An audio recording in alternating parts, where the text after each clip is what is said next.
We do, and it all started when a manufacturer overseas suspended its operations for those two very vital cancer treatments, cisplatin and carboplatin.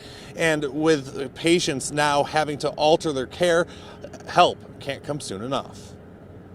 3 words, you have cancer, can change a person's life forever. 5 years ago, Desiree Swiney heard those 3 devastating words. I was diagnosed with stage 3C ovarian cancer in November 2018. But it's also been 4 years that she has been cancer-free, thanks to surgery and months of chemotherapy treatments. And one of the drugs she used is called carboplatin, which is now in short supply nationwide. It's already so hard to treat.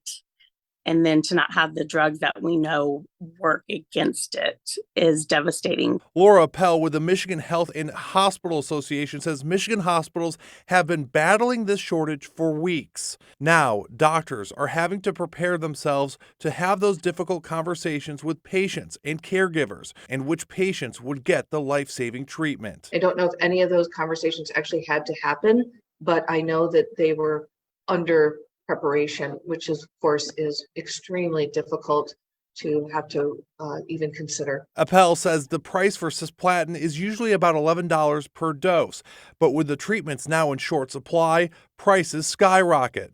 And one Michigan hospital system recently paid $550 per dose just to secure the cancer treatment.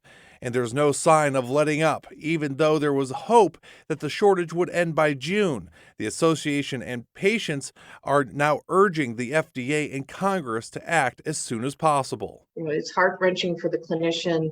It's deeply frightening, I imagine, for patients. It's not a circumstance that any of us ever want to be in. And you know, being in a hospital room when the doctor is going over those types of chemotherapy treatments, my younger brother died of testicular cancer. It's very difficult to, sit in that room and listen to those types of treatments being doled out and what's going to work and what's not going to work. And Senator Gary Peters is one of those lawmakers who proposed a bill last week aimed to solving this long-term crisis. And he's saying reliance on foreign production of these chemotherapy drugs is a national security threat, and that the FDA right now has given the green light to import some of those approved cisplatin treatments for cancer patients. Reporting in Detroit, I'm Peter Maxwell, 7 Action News. Jen, back to you.